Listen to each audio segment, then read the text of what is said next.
Ladies and gentlemen, welcome back once again. Unfortunately, we won't be doing Jagged... Wow. I didn't realize how bad I felt until I started talking. We won't be doing Jagged Alliance 2. I'm, not doing so hot. So, last weekend, I spent the entire weekend, in the grips of a pain episode.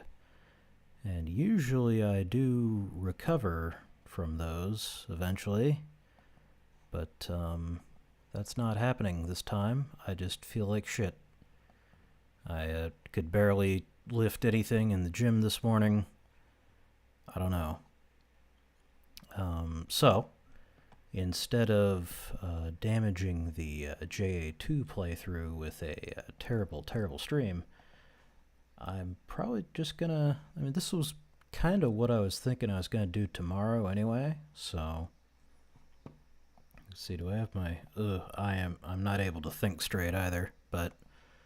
So I might be making... I don't know, am I even live? I am, okay, cool.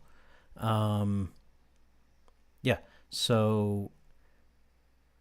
The gaming content on the channel, no one's watching that shit. Like, we're not... I don't know, I mean, the VODs get like 50 views, but it doesn't seem like it's really growing.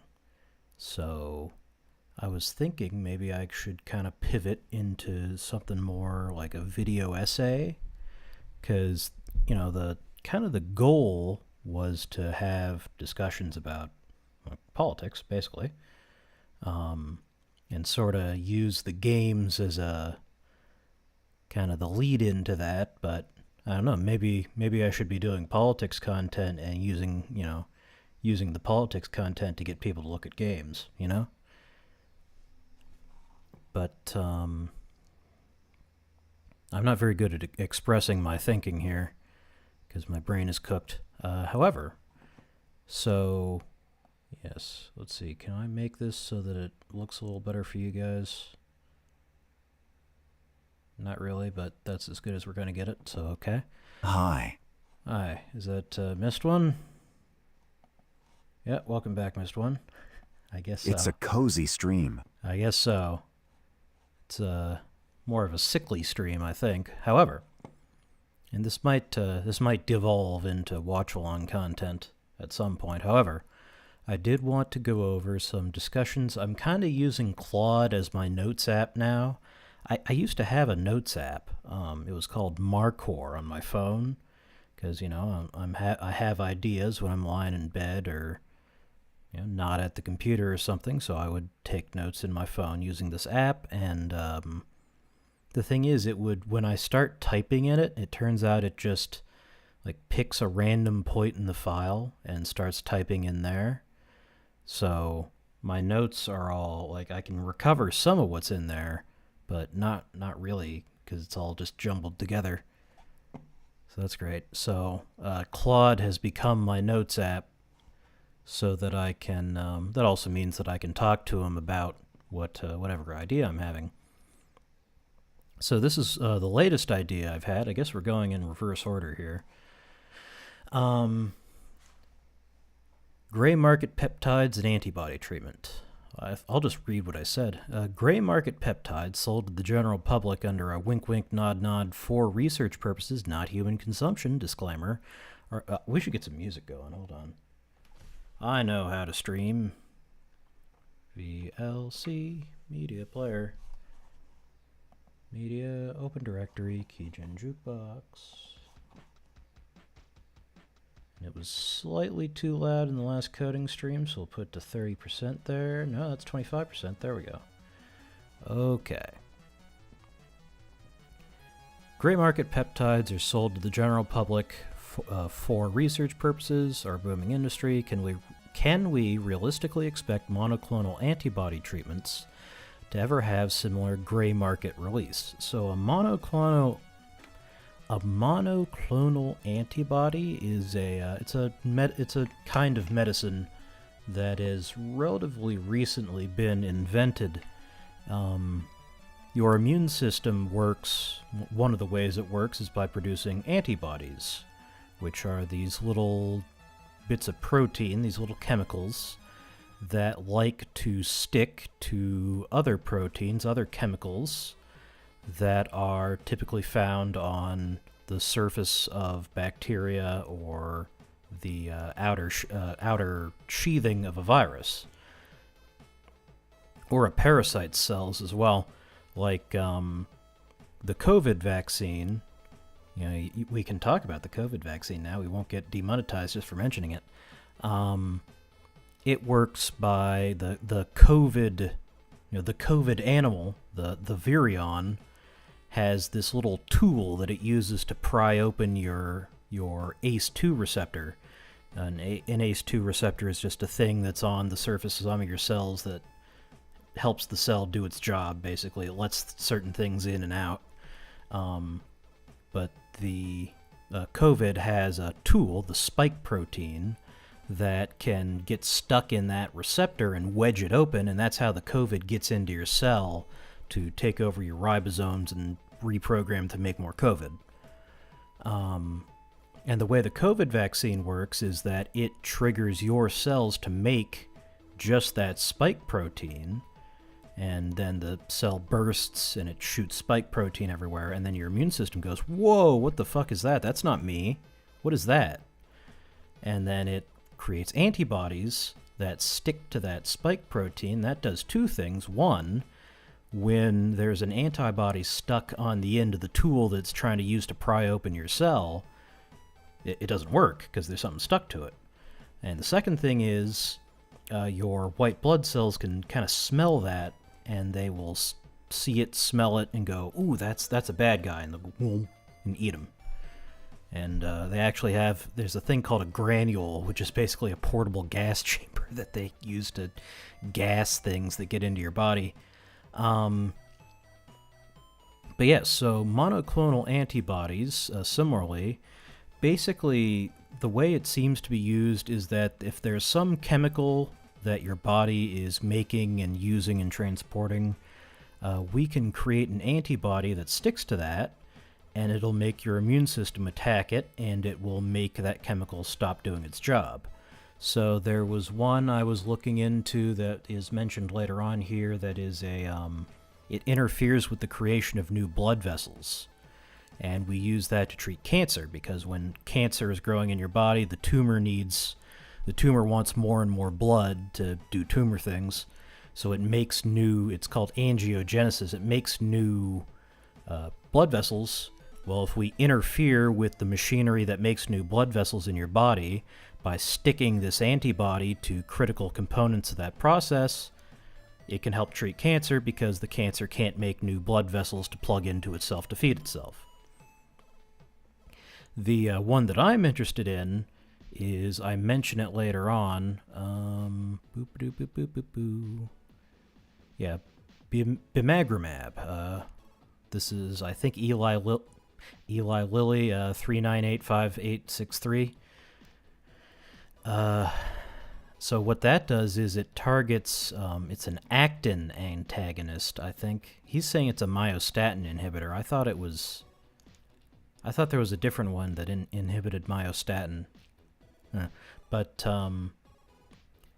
basically, your body, when you're working out and you're trying to grow muscle, your body has, or it doesn't have to be from exercise, but let's say exercise, when you use your muscles, you create an anabolic stimulus. Or when you have when you have testosterone in your system, that causes I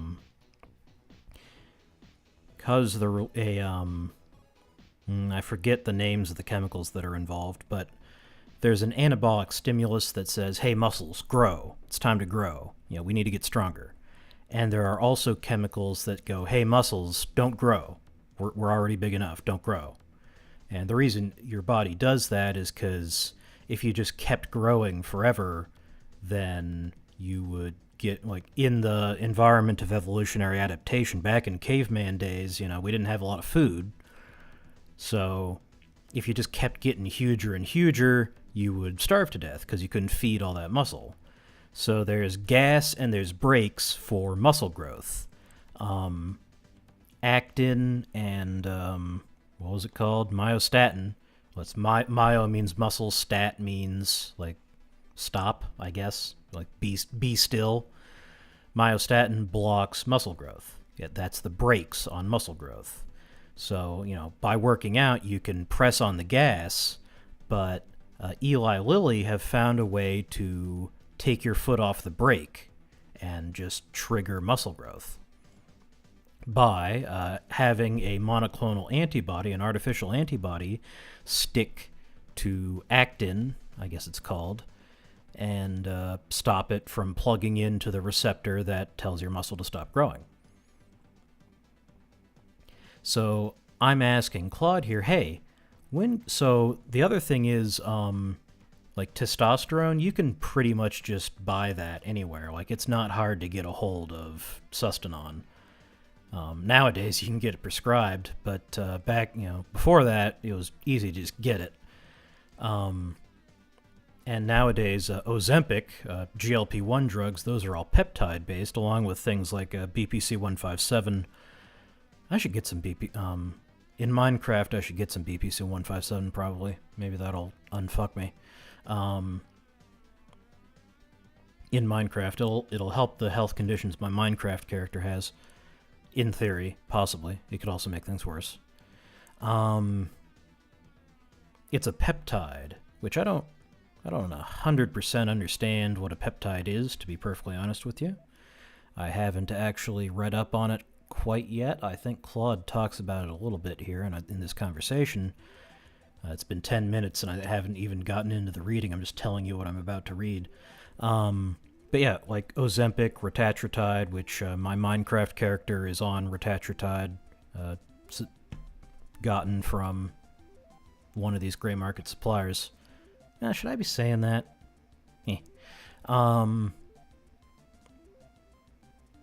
Yeah, so I'm asking, hey, we've invented the exercise pill. It's this monoclonal antibody. When am I going to be able to just, go online and buy some of that? The same way you get, Cialis from a shady online pharmacy. And so yeah, I said, hey, when can we realistically expect monoclonal antibody treatments to have similar gray market release? Claude says the short answer is highly unlikely for some fundamental technical and economic reasons. Why peptides work in the gray market, they're relatively simple chains of amino acids that can be synthesized using standard chemistry equipment. Production can happen in facilities costing tens to hundreds of thousands of dollars. They're often stable as lipophilized powders. Basically, when you buy one of these things, they sell you a little vial of powder, and that's just shelf stable. Like, you got to put it in the fridge. I think you're supposed to put it in the freezer. I keep mine in the freezer, but you can ship it, and it's fine. It keeps. The technical barrier to entry is low enough for small operations. Why monoclonal antibodies are different? Manufacturing complexity. MABs require mammalian cell culture bioreactors, usually Chinese hamster ovary cells, sophisticated purification systems, and clean room facilities. We're talking $100 million facilities, not basement labs. Quality control nightmares. MABs are enormous, complex proteins with specific glycalization patterns. I have no idea what that means. Glycalization, I gotta look into that. Small variations in production can create immunogenic or inactive products. I think when they say immunogenic, I guess the idea is that we don't want an immune response from these monoclonals. We only want the function of it where it sticks to the protein and makes it not work. Gray market operators would struggle to verify what they're actually selling. Cold chain requirements. Most MABs need refrigeration or freezing throughout distribution. The peptide gray market works partly because you can ship powders at room temperature. The economics don't work. The capital investment is order of magnitudes higher than potential gray market profits. Even biosimilar manufacturers with legitimate regulatory pathways struggle with these economics. So, like, even the big drug companies are like, this shit's too expensive to make. What might happen instead is medical tourism for MAB treatments in countries with looser regulations, importation of biosimilars from markets where they're approved but cheaper, and the compounding pharmacy hack. I'm not sure if the compounding pharmacy trick will actually work with this substance because, so there's a really good Slate Star Codex, not Slate Star Codex, the new one, Astral Codex 10 blog post on this, but basically a compounding pharmacy is like when you go to a pharmacy in the US at least, they're allowed to sell you medication, but they're not allowed to make medication. A compounding pharmacy is allowed to make medication. However, they're only allowed to make medication out of other medication that they could normally sell in a pharmacy. So specifically with Ozempic, what they do is they get this pill that's called Rybelsus, if I remember right. So Rybelsus is a diabetes treatment that it's the same active ingredient as Ozempic, but it's a pill, and it comes with this chemical that basically eats holes in your stomach so the Ozempic can get into your system. The technical name is semaglutide. But it has like 100 times as much semaglutide in it, like one pill has 100 times as much semaglutide in it as an Ozempic shot. So they crush up that pill, get rid of all the pill stuff, get just the Ozempic out of it, just the semaglutide, and then they put that in some bacteriostatic water and they sell it to you as an Ozempic shot, which is the exact same chemical. It came from the exact same factory, but they can get it 100 times cheaper because they can buy these pills that have all this Ozempic in it, but they're not Ozempic, right? The problem is, how do you do that with a MAB? I don't think there would ever be any similar hack there, you know? The peptide gray market exists because the barrier between research chemical and human use is thin enough to cross. For MABs, that barrier is more like a wall. I wish they would program these things to stop using those tortured analogies like that, but it probably works well for them because of the way. But biotech gets more and more home lab friendly over time. Are we sure that there won't be underground bioreactors proliferating in our lifetimes? You make a fair point. I shouldn't be so dismissive. The trajectory of biotech democratization is real, and extrapolating 20 to 40 years out, things could look very different. We're going to skip this because I switched on his research tools and I gave him 10 minutes to... What the fuck? What? Alright, okay, this is the document, yeah. So I had him actually prepare me a report here. The monoclonal antibody problem, why bimugrumab won't hit underground markets anytime soon. Bimugrumab, a promising muscle-building monoclonal antibody, faces technical and economic barriers that make underground production infeasible for at least 10 to 15 years. Unlike testosterone or peptides, which require dramatically simpler production methods.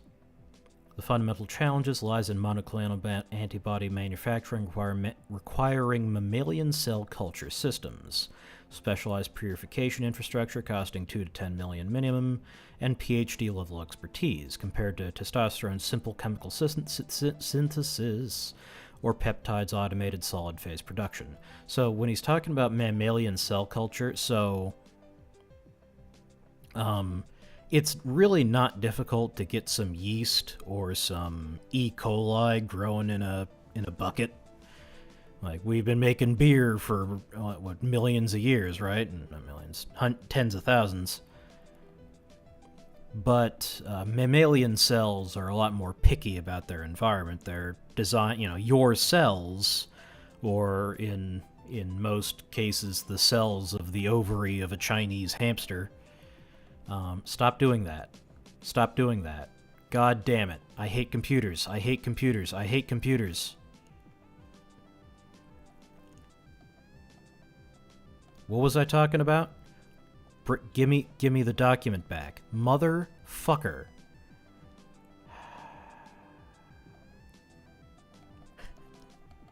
Are we in the Warhammer 40K timeline? The short answer is yes.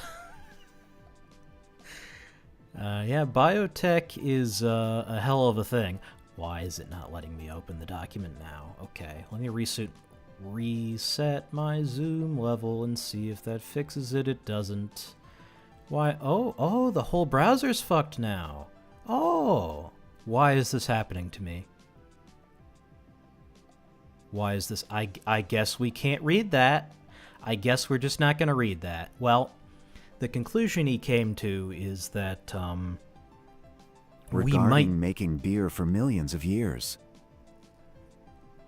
The conclusion that he came to is that we might be seeing something like that in like 20 to 25, 15 years.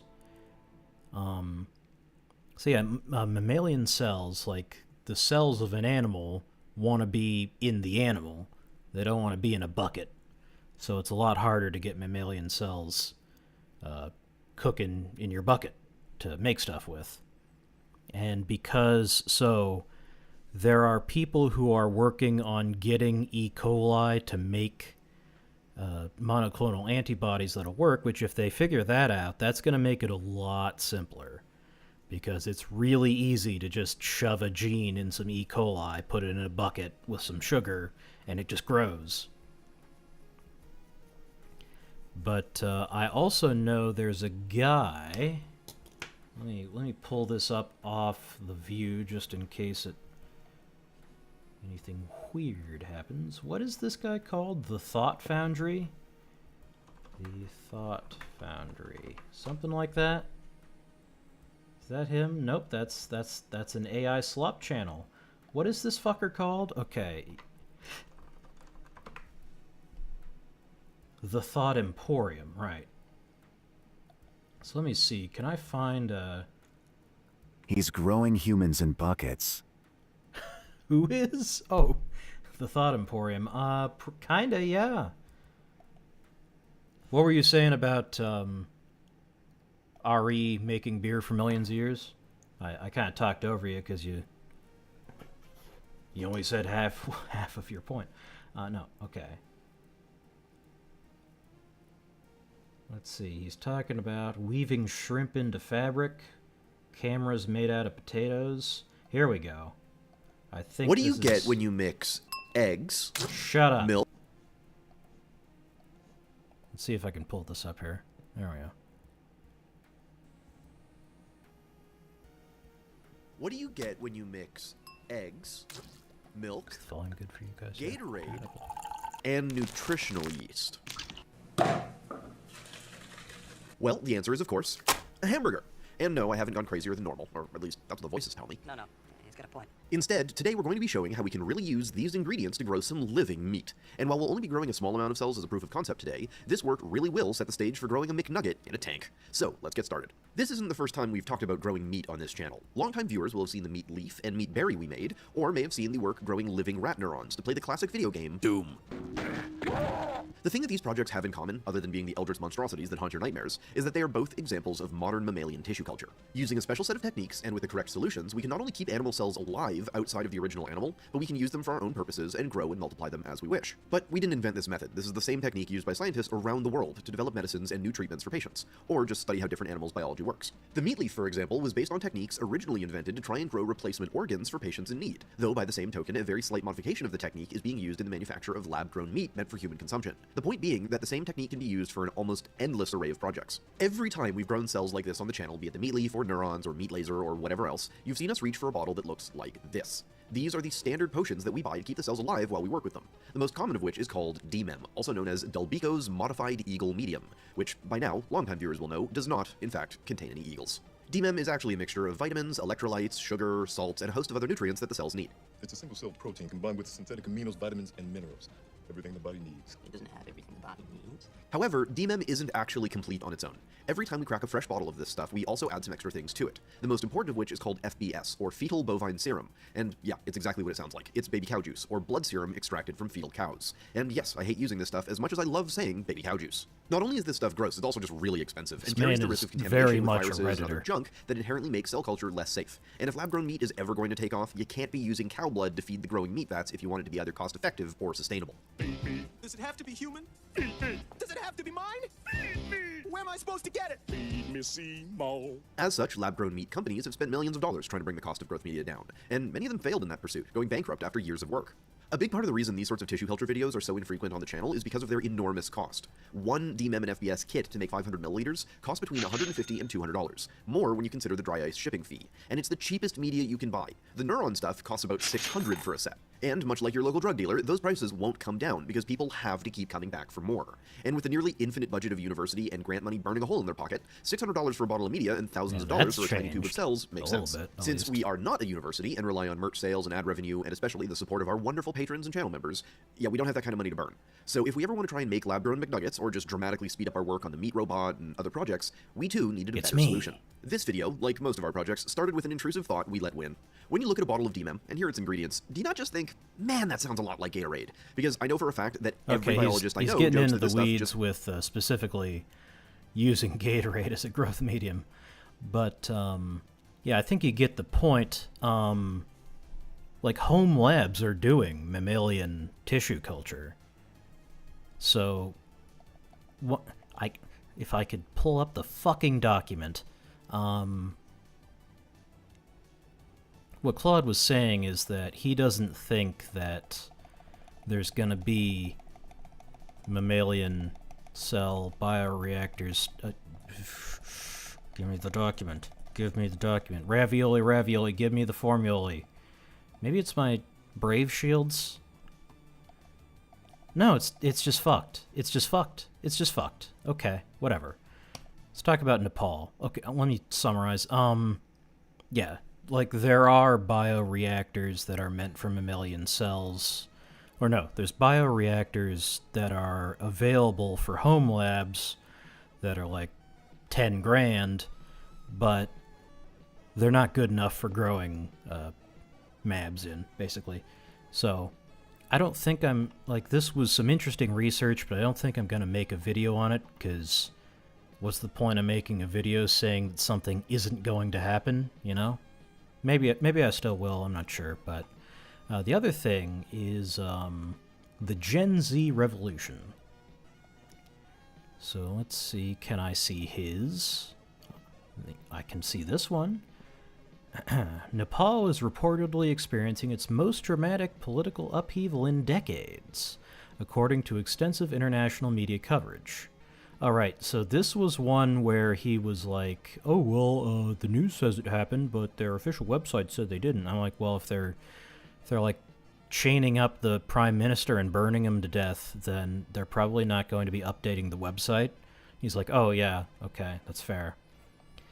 So I had him run it through again. He said, okay, professional intelligence analysis reveals a sophisticated hybrid operation that transformed legitimate youth grievances into a geopolitically consequential regime change, with multiple external actors manipulating Nepal's domestic crisis to advance strategic interest in the intensifying China-India competition for South Asian influence.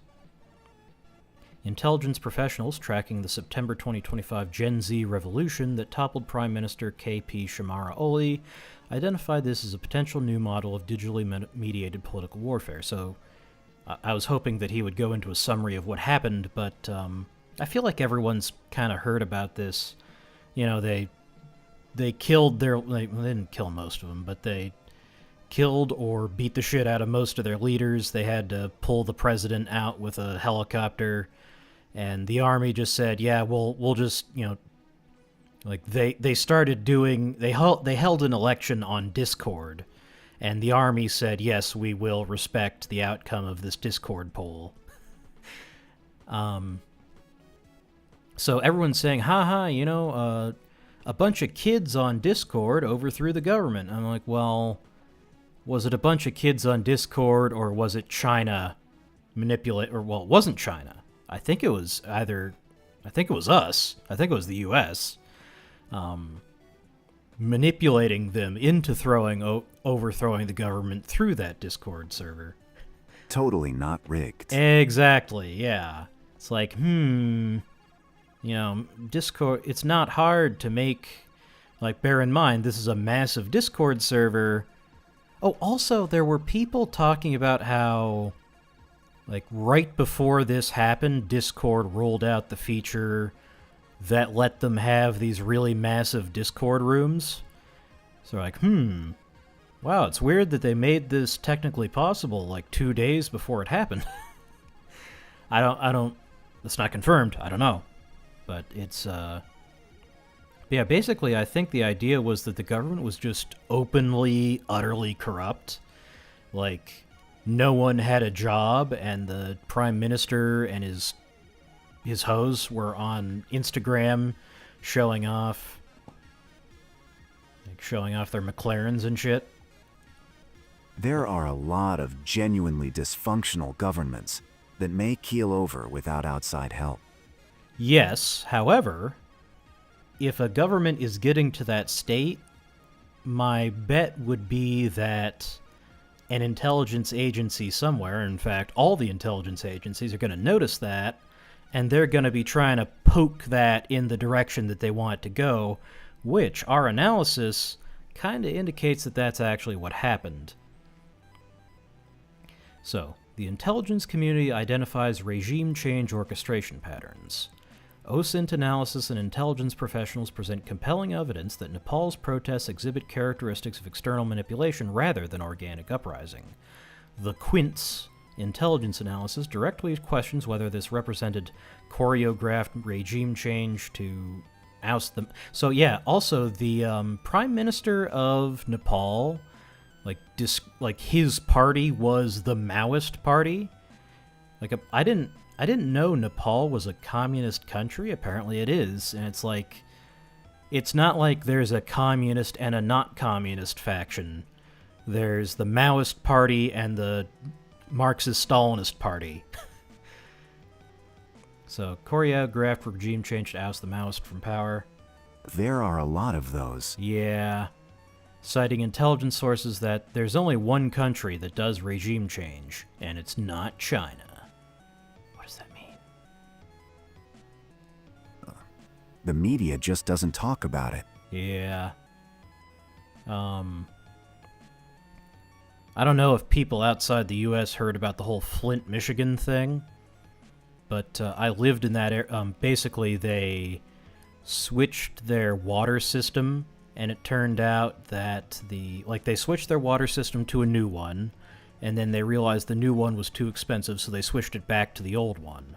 But they hadn't been maintaining the old one, and the old one was full of lead pipes, so now there's a ton of lead in the water, and so the news talked about it because they're like, yeah, there's still no drinkable water in this major U.S. city. And eventually, they talked about it for about a year, and as far as I know, you still can't drink the water in Flint, Michigan. It's been a long time since then. They stopped talking about it, but the problem did not go away. But yeah, critical timing indicators suggest coordination beyond coincidence. The protests erupted immediately after Oli's China visit and Belt and Road Initiative Framework Agreement signing. And he's citing Al Jazeera. He's citing Wikipedia. Wow. Let's see. This is the Quint. I think I would like to go to the original sources that he's using. While Mayor Baleen Shah, who emerged as a key opposition figure, met with the U.S. ambassador... Hiding intelligence sources. Yeah. Met with the U.S. ambassador just days before violence erupted. The Tifi Post. Let's see, that's the 5G thing. The uprising effectively blocked China's Huawei 5G rollout in Nepal, delivering a major setback to Beijing's regional connectivity strategy. Special Eurasia OSINT analysis warns of greater foreign influence as Nepal seeks rebuilding aid. While 130,000 Discord members in the Youth Against Corruption server operated with unverified locations and identities. Let's see, Cryptopolitan, I'll take a look at that. India Today's OSINT investigation revealed major security vulnerabilities. Non-Nepali citizens located outside Nepal could easily join servers and participate in voting processes to select Nepal's leadership. I mean, to be fair, that describes the U.S. as well. The orchestration exhibited scale and precision that suggested not spontaneous anger, but orchestration, says Spotlight Nepal, according to new Spotlight magazine's professional security assessment. Anonymous intelligence sources noted that the mindless vandalism seemed to be the work of external and unknown actors rather than Gen Z. Yeah, whatever. No, the kids say they totally had a plan the whole time and they weren't just smashing random shit. Totally. Military analysis reveals soft coup dynamics and army intervention. Professional military and security publications identify Nepal Army Chief General Ashok Raj Sadel as the decisive power broker who had prevented complete state collapse through calculated intervention. He's citing Britannica and ABC News. Okay. That might be interesting, the Britannica article. GlobalSecurity.org reveals that the Army initially remained a mute witness to government building destruction, despite Army headquarters being only 500 meters from the Torch Parliament complex. Yeah, they burned down their Parliament building, suggesting restrained tolerance followed by decisive actions. Defense analysts note critical anomalies. One Army platoon was already positioned inside Singha Durbar complex, protecting the Secretariat when protesters torched it. The military deployment occurred precisely after 10 p.m. on September 9th, following Prime Minister Oli's helicopter evacuation, with the Army effectively becoming the primary governing authority, conducting negotiations with protest leaders to select interim leadership. He's citing Al Jazeera and Britannica and ABC again. This represents the greatest challenge the Nepal Army has faced since 2008, according to military sources. Unlike Bangladesh's passive army during recent unrest, Nepal's military acted decisively to prevent jihadist-style chaos. The timing and manner of intervention suggests what defense publications characterize as soft coup dynamics, military assumption of functional control over government formation while maintaining constitutional facades. Eurasian Times defense analysis characterizes the offense as part of a broader strategy to destabilize South Asia, identifying U.S. deep state working through NGOs. I feel like deep state isn't really the appropriate phrase to use. It was the CIA. Like, this is their... Like, we're upset at the CIA when, as an American... Excuse me. I'm upset at the CIA when they... Here, I'll let that TTS go. Banda and friends will do this and worse. We kind of have to employ equivalent means to oppose them. Exactly. Like, the fucking Cold War did not end. It's not over. They're still doing this shit. Yeah, like, I'm pissed at the CIA when they interfere with our elections. Fucking with everyone else's elections is their stated job. Like, I don't mind when the CIA fucks with other people's countries in order to get rid of communism. Like, it's unsavory. I wish we didn't have to do that, but we do, and that is the CIA's job.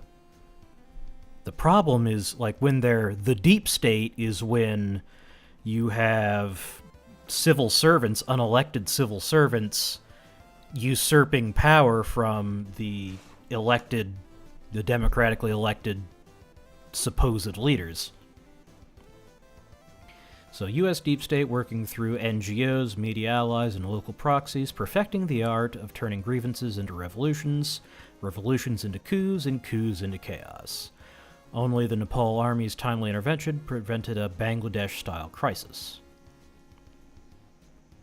Academic analysis reveals deep geopolitical competition and strategic implications.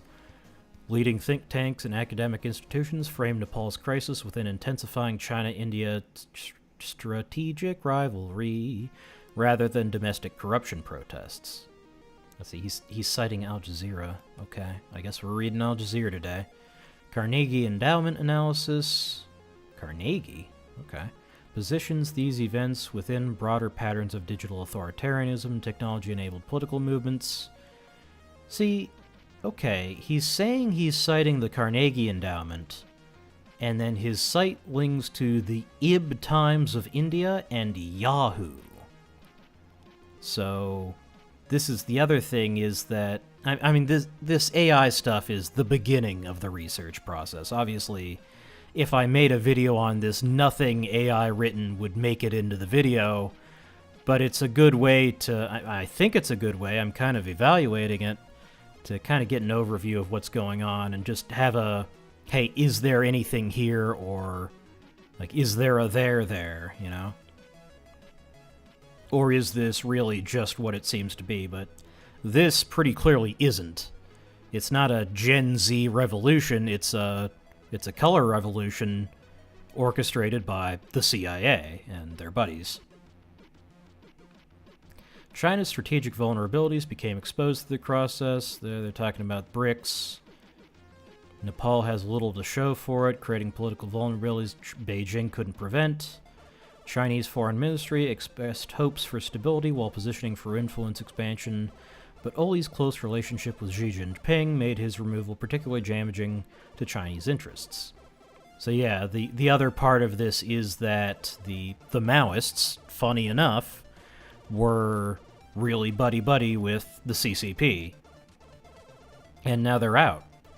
So the big question I have, which Claude kind of just refused to answer, is, okay, if the Maoists are out, does that mean the Marxist-Leninists are in? He doesn't really want to say, which I don't 100% understand. India's historical dominance faces systematic challenges as academic sources note India's status quo behavior has shaped policies not necessarily aligned with Nepalese interests. That's from Springer. Foreign policy strategies of Nepal between China and India. That's going to give me a headache to read.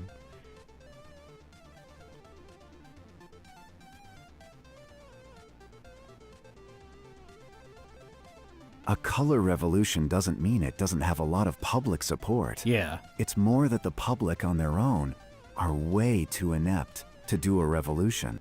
Right. Like I was saying, you know, the CIA sees, hey, this country's about to fall over.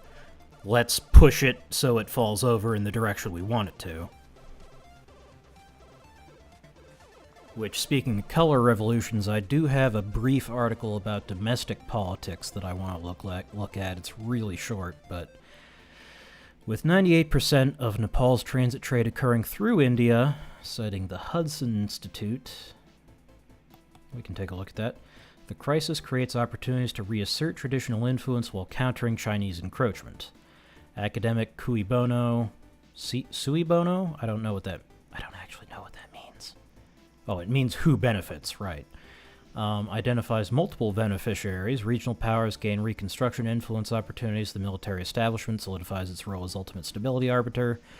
And external actors become... Be right back. Yep. External actors become positioned to shape interim government selection. The convergence of 20.8 youth unemployment, 33% GDP from remittances. So basically 33% of the money in the country comes from outside the country, and like 1 in 5 guys doesn't have a fucking job. Great power competition creates unprecedented vulnerabilities for regional stability.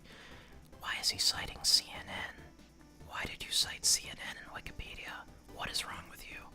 I think maybe after we have the TTS system nailed down, I do want to get back to the non-Euclidean top-down shooter, because I really liked working on that, but it needs a ton of off-screen work is the thing. But I do want to get back to that. However,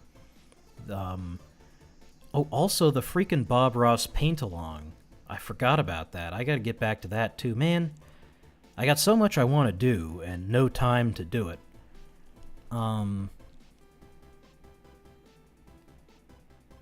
yeah, another thing I want to do is create an AI research tool that isn't quite as... God damn it. No, fuck off. I didn't ask for that. Yeah. Regional intelligence perspective, build a research tool that is less cruddy than the ones that are on the market right now. So, regional intelligence perspectives expose hybrid warfare indicators. Intelligence sources from India and China reveal sophisticated competition for Nepal influence involving... Oh, this is the real meat of the article here. Involving multiple intelligence agencies. He's citing NTRO. I've never heard of that. What's NTRO? Rashka in... What? Who are these people? Oh, okay. It's interesting. It's just some. What is this? It's a New Age print publication, quarterly with a digital presence. Okay. Thanks. Who are you? What is this? Why does this website look so janky? They have 624 followers. Okay, I guess they're just a really they're positioning themselves at least as a high quality intelligence source. Interesting. Okay, I've never heard of these people. Huh. We'll have to check them out.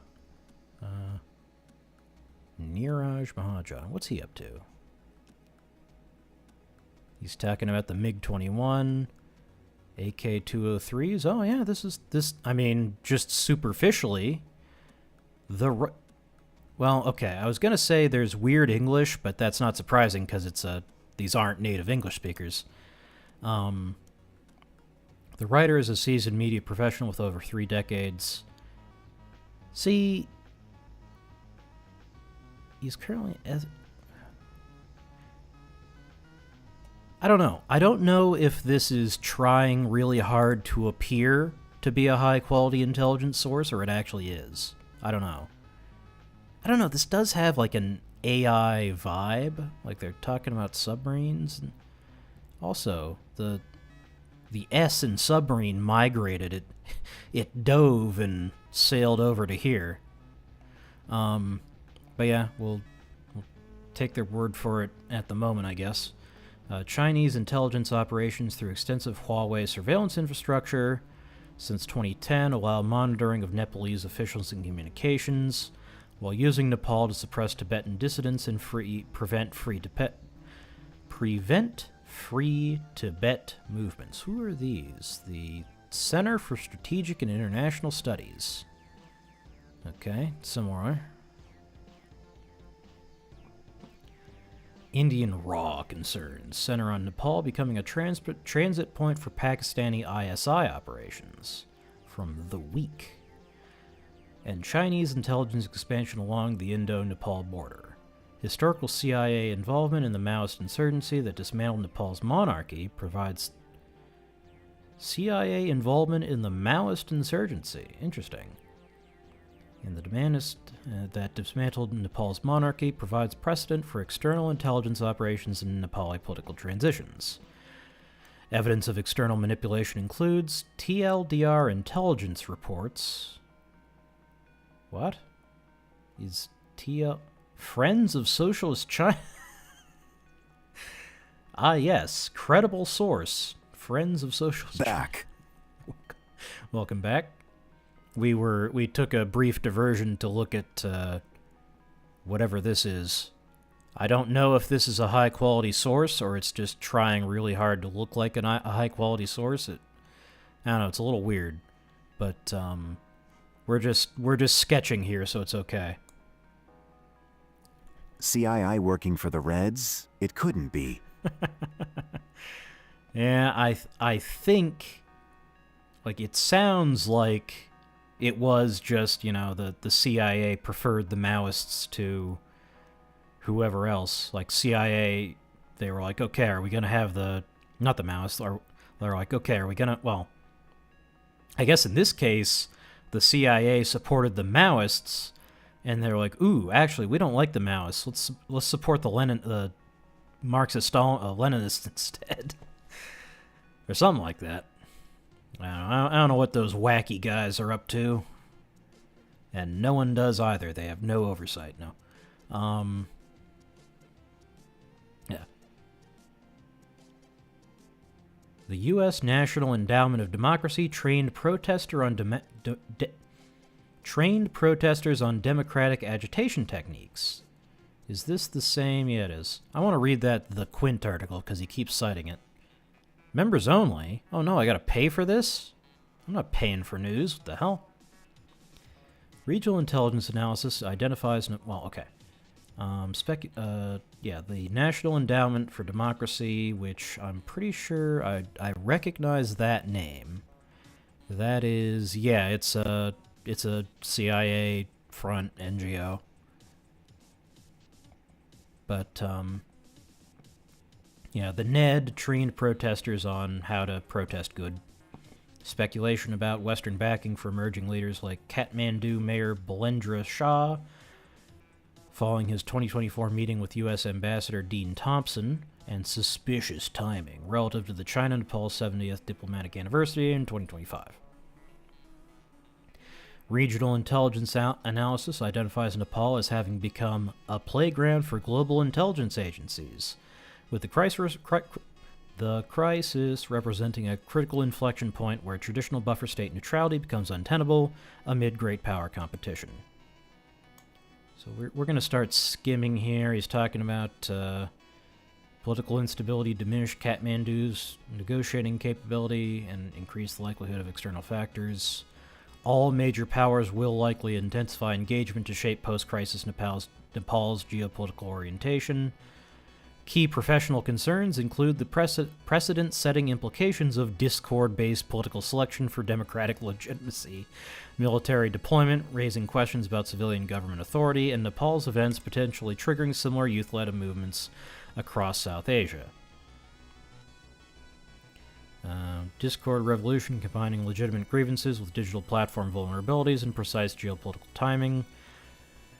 The operation's success in leveraging youth frustrations to achieve strategic regime change objectives while maintaining plausible deniability creates a replicable template for future influence operations. Critical strategic outcomes include China's BRIT infrastructure projects suffering major... Oh, that's the Belt and Road Initiative, that's the word. Suffering major setbacks, traditional Nepal balancing between regional powers becoming untenable. YouTube just shit itself, that's great. The military establishment emerging as ultimate political arbiter and dangerous precedents for parliamentary building destruction during political opposition. So yeah, this is really promising material for a video, and it's like straight on, you know, kind of one of the things I want to do with this channel is talk about psyops and basically set people up to say, hey, you know, the original idea was people would come in for gaming content, and in between showing off video games, I would be like, hey, by the way, psyops are a thing. Please be aware of when you're being manipulated, you know? It's one of several things I wanted to do with the channel from the start. So this is bang on, like on target for the goals of this channel. It's just that by the time I make this video, it's going to be like 6 months or something probably. And it's like, okay, am I really equipped to really talk about this? But I mean, the quality of all the other discourse just takes the whole, like every other video on it that I've seen just takes the whole Discord revolution thing at face value, which is fucking stupid because of course intelligence agencies are gonna get involved in that. So I don't know. Maybe I should just kind of rush one out and just see how it goes. There's also the fact that, you know, I really don't know what I'm talking about, and I don't know how to verify these sources, you know? Like, am I gonna call people on the phone in Nepal and ask them, hey, is this real? Maybe. I don't know. There is also that one YouTuber who was like, he was a travel vlogger who just got caught up in the whole thing. And now he's the, like, I think they made him the, what was it? Like the equivalent of Pam Bondi, basically, their media secretary. But yeah, let's take a look at this. I'm not sure how much of it they'll let us read. Almost none of it. Okay, well, fuck me. Yeah, China has been unusually quiet after the massive uprising by Gen Z.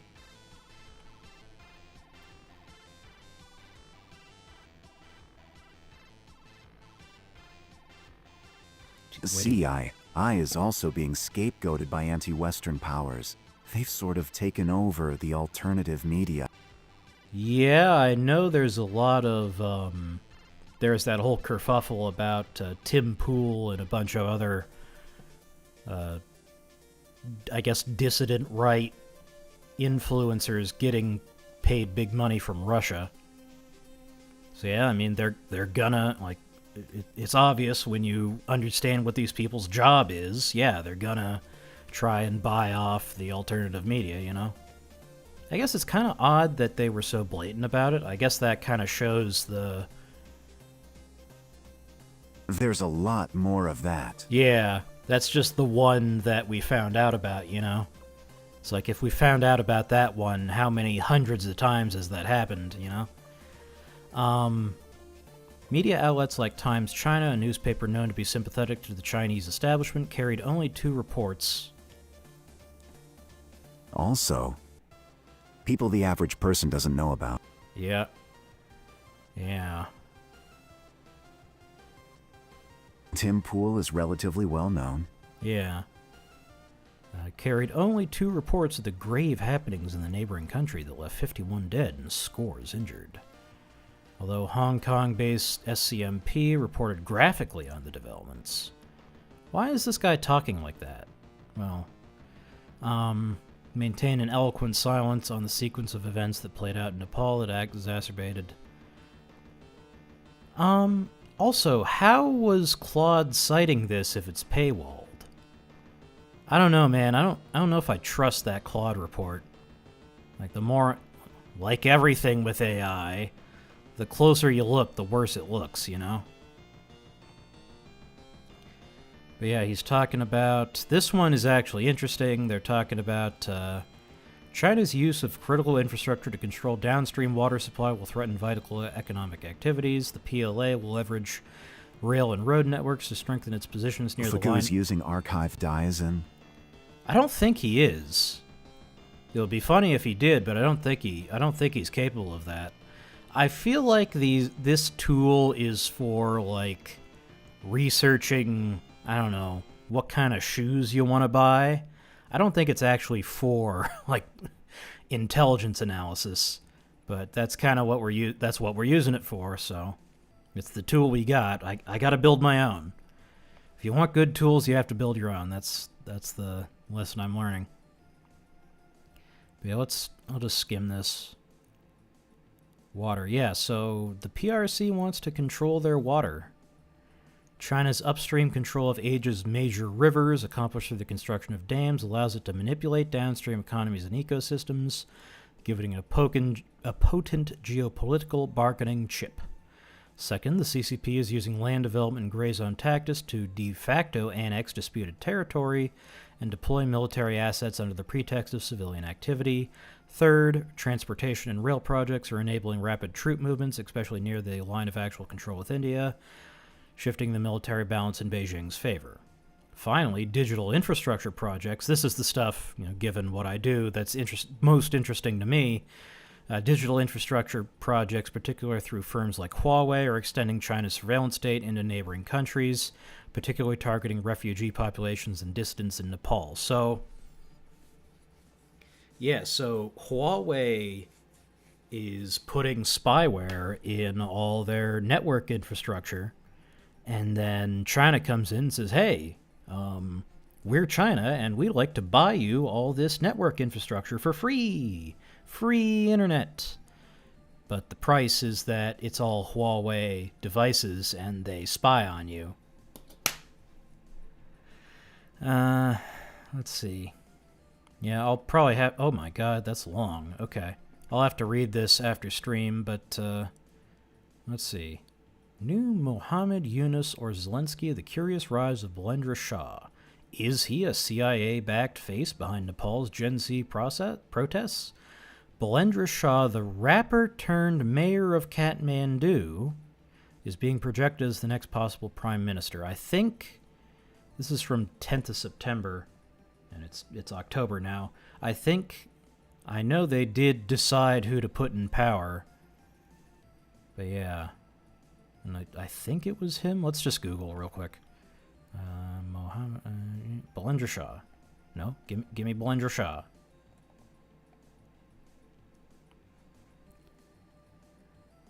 He's the mayor of Kathmandu.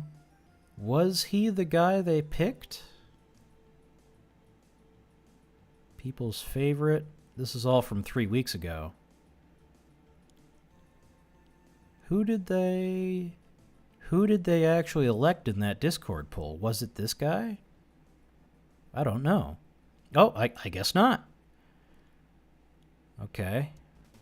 Fact check. No, Balendra Shah is not the new Prime Minister of Nepal. Vishwas News, in its investigation, found that Sushila Karki has been appointed as the new interim Prime Minister of Nepal, not Balendra Shah.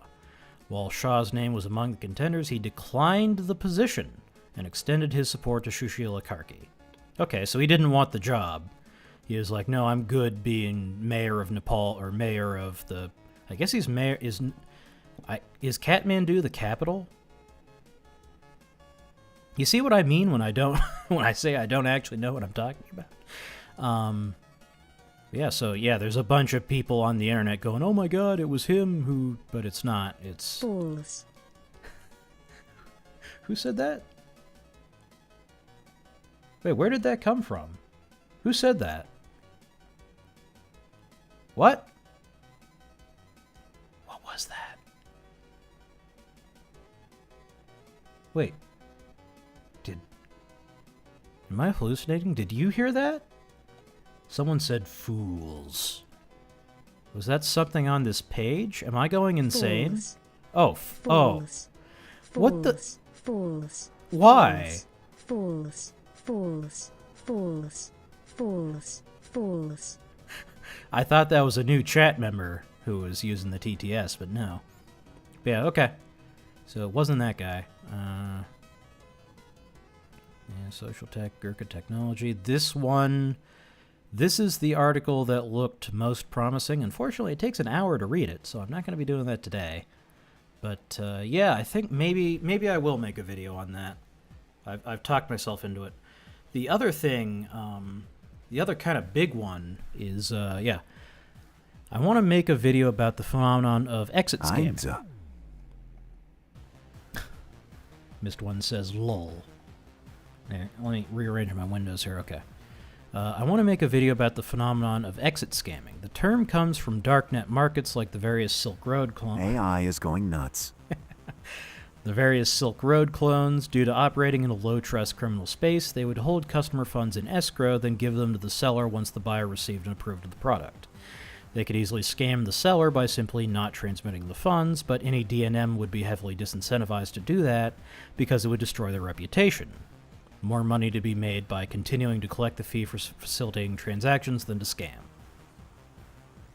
Until the makers of the DNM decide they want to get out of the crime business.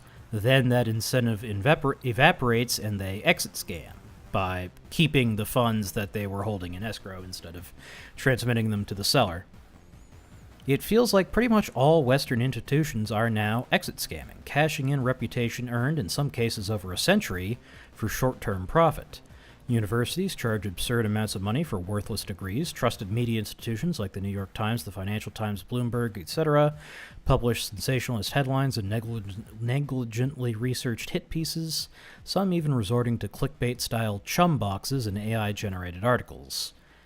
Public schools take tens of thousands of dollars per student per year in public funds, but during COVID, teachers' unions refused to return to schools despite overwhelming evidence that remote learning had failed and the rest of the economy had already reopened. And I asked him, hey, can you find other examples of this? So this is kind of his... I had him prepare a couple reports. Those people are not the same as those who built the reputations. Well, exactly. The question is, why now? Like, some of these institutions are hundreds of years old. Why now, you know? So, Academic Literature True Institutional Betrayal Framework. Based on comprehensive academic research across multiple disciplines, this literature review upgrades the theoretical foundations of institutional betrayal analysis with... The Great Institutional Betrayal Framework receives qualified support from academic literature with important As the methodology. hammer is about to fall. Yeah, I mean, maybe. I mean, that was, I think, the theory that was most... when we were talking about this, I was talking about this with the bot, the one big factor is that we got communist infiltration of our schools, and now the people who were trained in those infiltrated schools run the institutions now. But while genuine institutional challenges exist, the academic evidence suggests a more complex picture of institutional evolution and selective dysfunction rather than universal betrayal. He's talking a lot about Francis Fukuyama. Yeah, and there was also the he also wants to kind of pin it on the 2008 financial crisis, where everyone kind of realized that, hey, I think his thesis is that the car company bailouts and the big bank bailouts said, everyone looked and said, well, these people gambled with everybody else's money, and when they lost, the government just gave them free money to cover it. So why don't we, gamble with everyone else's money too, generational. So he's saying that the academic research says that generational differences in institutional loyalty are largely methodological artifacts. I don't believe that. And institutional complexity can be successfully managed through proper design. Yeah, he's talking about Fukuyama. I gotta actually read all this. Ugh.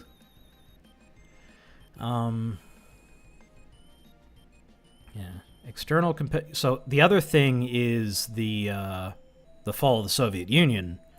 We used to have this narrative that we all gotta band together against those damn commies, and now the Soviet Union no longer, we don't have that.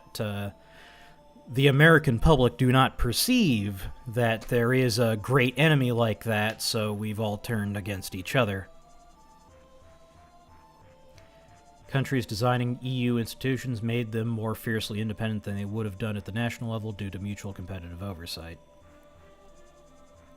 Yeah, he's saying... So he's saying that Cambridge Core political research reveals that sophisticated institutional problems existed throughout the Cold War period. A 1979 review of politics critique noted that Huntington's classification of communist systems as highly institutionalized ignored systematic violence and corruption. What does that have to do with what we're talking about? I mean, I agree, but what does it have to do with Western institutions exit scamming? Geographic variation challenges universal applicability. While the United States shows clear institutional decay consistent with the hypothesis, EU institutions demonstrate stronger discipline post-Cold War.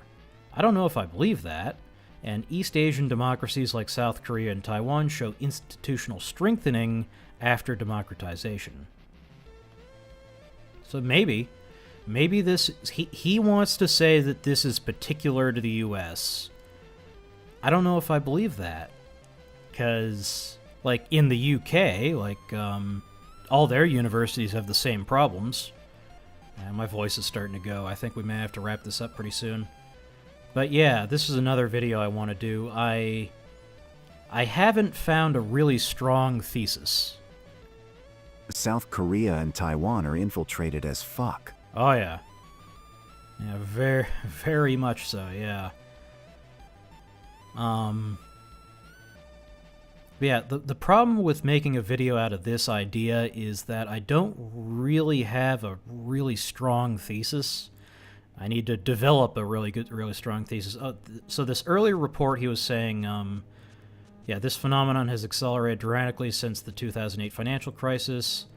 Document case. See, it's funny how in one report he says it isn't happening, and another report he says here's all the evidence that it's happening. And he cites the same sources, too. That's interesting. So yeah, I gotta just go through the evidence and actually look at it all. But yeah, the evidence reveals not isolated incidents, but a structural transformation in how institutional leaders approach the trust-credibility relationship. See, now he's talking about banks and Boeing, where I was more... Yeah, okay, he's saying even the CDC and the WHO compromised their scientific integrity during COVID-19 for short-term political accommodation. I'm a little shocked to hear him admit that, honestly.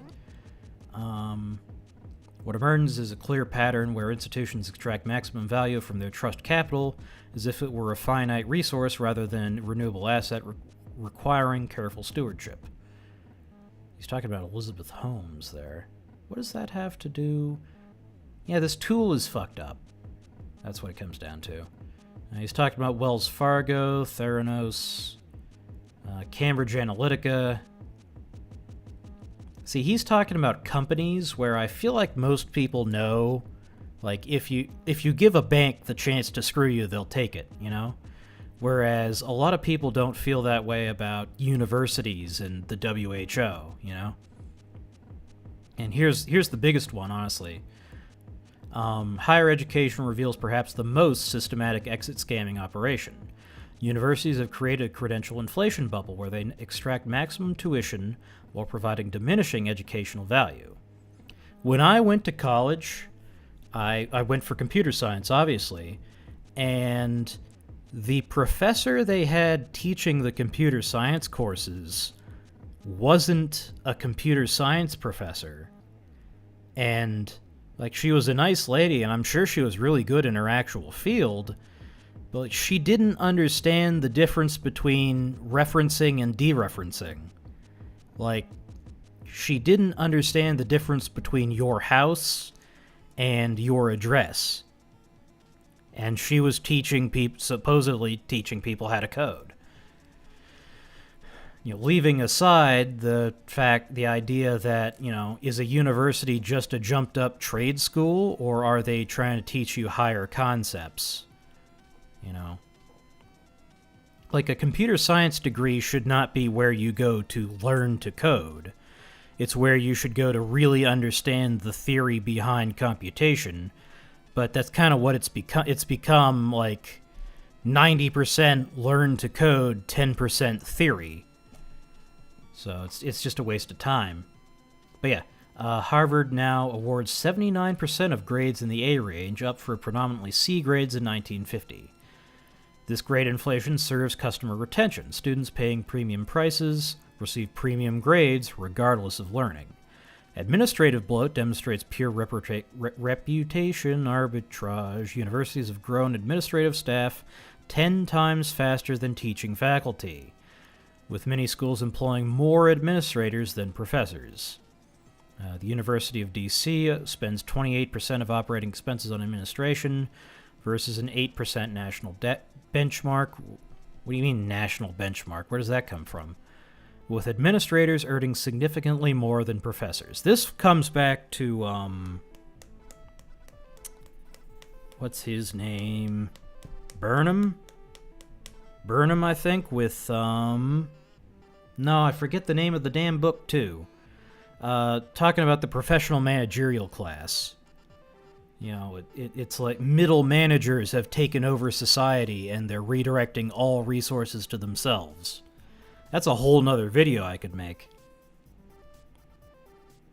But yeah, media institutions liquidating reputation, government agencies choosing political accommodation over institutional integrity, the WHO compromising its pandemic origins investigation, teachers' unions using COVID as a leverage for non-health political demands, regulatory capture, that's kind of outside the scope, though. But yeah. He goes back to regulatory capture through revolving door employment, so it's not like that absolutely is a real problem. The thing is, if you're an expert in, like, if you're a regulator, let's say you're regulating chemical factories, well, you need chemists, right? To work at your regulator, because they understand how chemical factories work. Well, like, industrial chemists are going to work in the industrial chemistry industry. So it's like, oh, there's a revolving door where people go and work for the regulator and then they go and work for the company. Well, the accusation is that they make decisions that are beneficial to the specific company while they're in the regulator, and then they get a sweetheart job when they get out in return. The thing is, if you're a chemist working for a regulator and you quit your job at the regulator, where are you going to go? you're going to go into the industry you were regulating because that's where your expertise is. But I'm sure that is also a real thing of the revolving door. But yeah, also political political polarization. Research reveals trust increasingly correlates with partisan identity rather than institutional performance. Republicans trust different institutions than Democrats. Well, that's because all the major institutions have been taken over by hardcore leftists who openly hate Republicans and are turning every institution against their domestic opposition. All generations show declining trust in core institutions with... This research reveals institutional exit scamming as rational economic behavior within systems that systematically undermine traditional stewardship incentives. So basically he's saying, hey, they're doing it because it makes money. They're doing it because it makes sense. Unlike criminal exit scams, this behavior operates within legal frameworks that have evolved to reward short-term value extraction over long-term institutional health.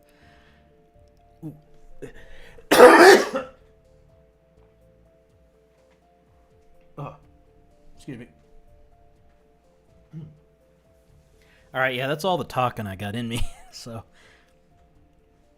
yeah, so there's also this where I wanted to, this was kind of a side thing, make a... Crime is rational behavior, too. Yeah.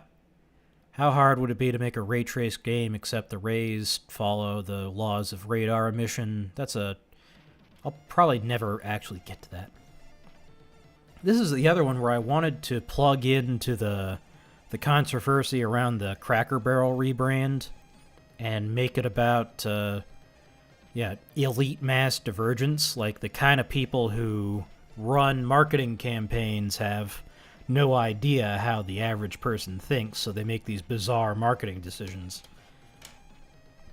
That's another video I could make. The other one, this is just fun. Fortified mailboxes. So yeah, the phenomenon centers on mailbox baseball. Teens driving through rural neighborhoods, smashing mailboxes with bats, and the escalating fortification responses that have created some of the most unexpectedly dramatic So basically, people are building ultra-tough mailboxes to defend against people smashing their mailboxes, and then someone runs their car into the mailbox, or a kid hits it with a baseball bat and it breaks his arm. So yeah, there's a lot of drama. This is probably the most likely one to actually become a video, just because it's fun and easy to talk about. This, I might do this one first, as kind of a softball before I get into, the hardcore intelligence analysis. But yeah, I gotta stop talking. Let's see if we got... Do we have anything in my... I found another guy who's streaming JA2. What's this? Always get on this subject. Because you just might find it interesting. Jeff, the Russians are in Afghanistan. The Vietnamese are in Cambodia. The Cubans are everywhere else. Half the world has the bomb. They're ready to drop it. You want me to join the Junior League and knit booties for orphans. Jeff, the whole world's an orphan. Well, then do something about it. Your father's money's not a gift, it's a responsibility. Oh, the hell it is. You want to feel guilty for being born rich. I don't. What's... Okay, that was really valuable and interesting. Yeah, fuck it. Let's look at this. Conquer by the clock.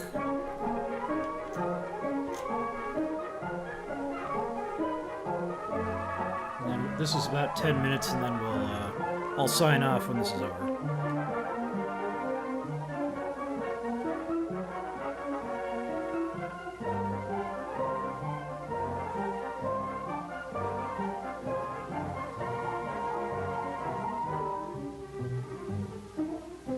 The clock on the wall. On the 7th day of December 1941, it struck the 11th hour. Every hour after that has been, will be, 0 hour. 48 United States of a free and sovereign America are at war. Every American has his job to do, and the will to do it, and the tools to do it with. Pray God he also has the time. Time, the most vital natural resource of a country at war. Every tick of the clock is time won or lost. Every 60-minute sweep, every 12-hour tour of those relentless hands is turning out carload lots of time for us to use ourselves or to give away to the enemy.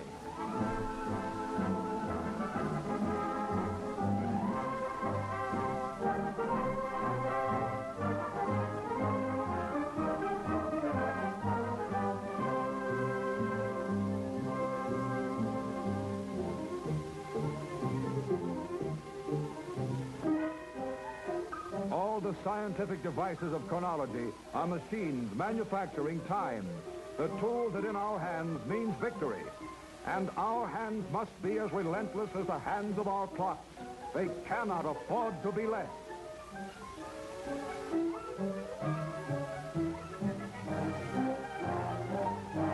Sunrise over Republic Steel. High noon at Willow Run. Sunfall on the Electric Boat Company. Midnight at the Brooklyn Navy Yard. Dawn to dusk and back to dawn again. 3 8-hour shifts, one day. So much can be done in a day if Americans will keep their sleeves rolled up.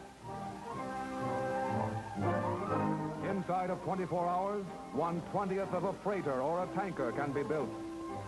Within those same 24 hours, a squadron of tanks can roll off the assembly line, and a flight of bombers can be made ready from radio to rudder boat.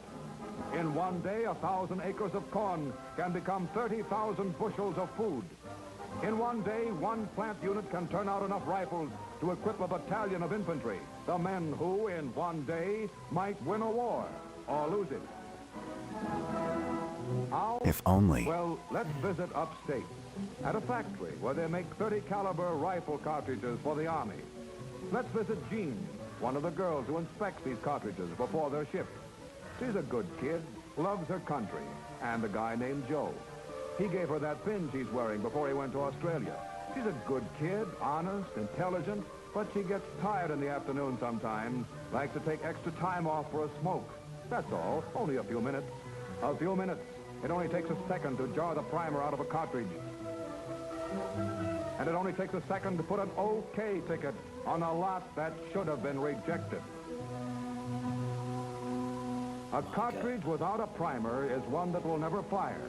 It's about as useful in a rifle as a cigarette, or as the minutes that go up in its smoke. One bad cartridge, one chance in a million to get by undetected. 1 second in 60. One girl out of 100 who is an honest, patriotic, intelligent saboteur.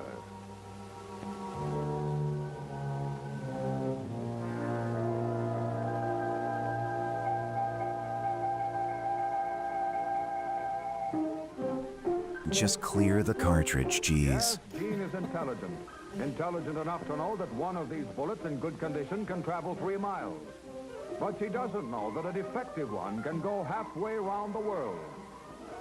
Somewhere in the Pacific, somewhere between the Devil and the Dutch East Indies, is an American scouting patrol.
Too bad about that cartridge missing fire. It should have been rejected.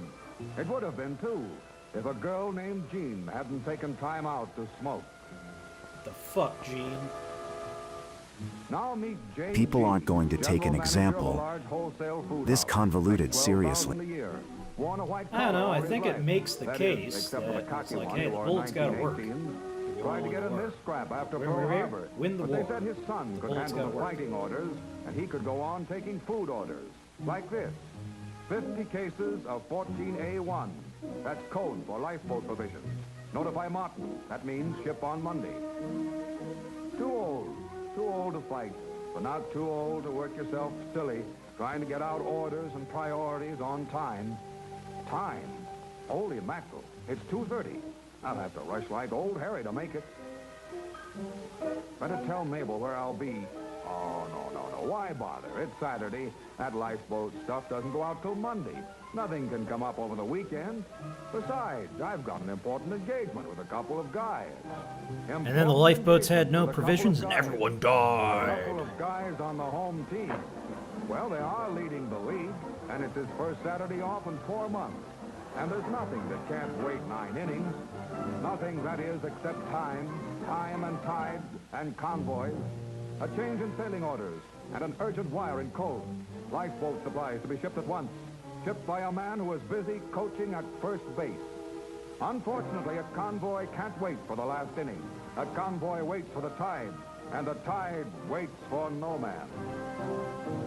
Standing beside a lifeboat only partly provisioned, 6 American flyers sail for Ireland in convoy on a freighter that falls behind its escort. It's an old story.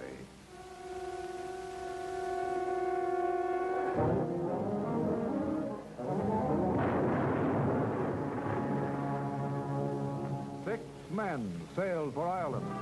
2 of them got there. 1 of them out of his mind. The other one dead. 25 days in a boat provisioned for 10 days. The tide rolls in, J.G., and the clock ticks on. And neither one, in peace or war, will wait for 9 innings.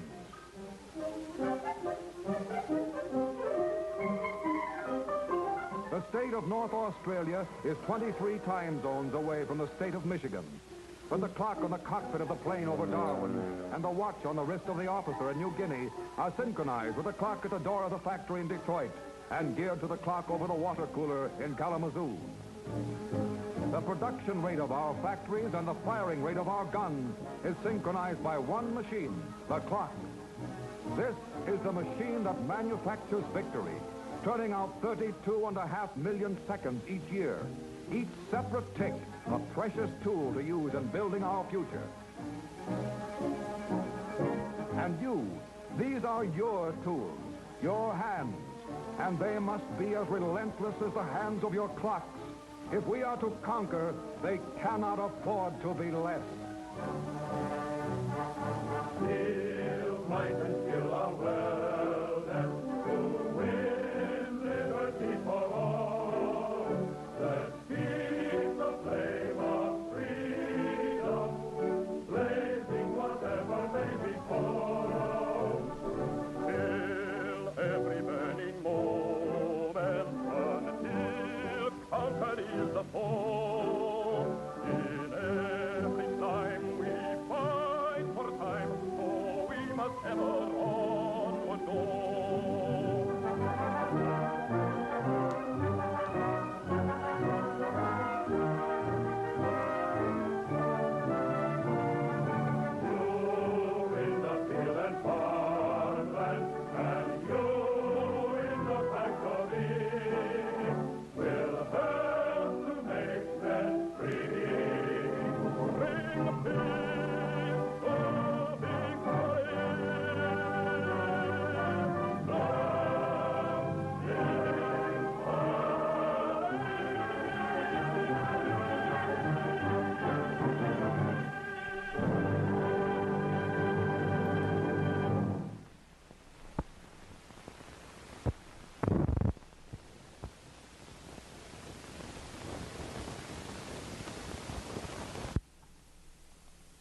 So the moral of the story is do your fucking job. So that's all for tonight. I appreciate y'all coming out.